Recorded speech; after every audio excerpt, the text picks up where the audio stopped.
উঠতি বৃষ্টি আর উজানের ঢলে যমুনার পানি আরো বেড়েছে। এতে সিরাজগঞ্জের বন্যা পরিস্থিতির অবনতি হয়েছে।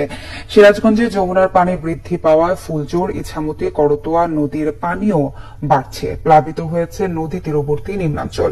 এরই মধ্যে জেলার কাজীপুর, সিরাজগঞ্জ সদর, বেলকুচি, চৌহালি, শাহজাহানপুর উপজেলায় পানিবন্দী হয়ে পড়েছে ১৩০০-র মতো পরিবার। নদী তীরবর্তী অঞ্চলগুলোতে শুরু হয়েছে তীব্র ভাঙন। এক সপ্তাহের ব্যবধানে জেলার কাজীপুর সদর ও শাহজাহানপুর উপজেলার শতাধিক বাড়িঘর ও স্থাপনা নদীগর্ভে বিলীন হয়েছে। বৃষ্টি আর উজানের ঢলে যমুনার পানি আরো বেড়েছে। এতে সিরাজগঞ্জের বন্যা পরিস্থিতির অবনতি হয়েছে।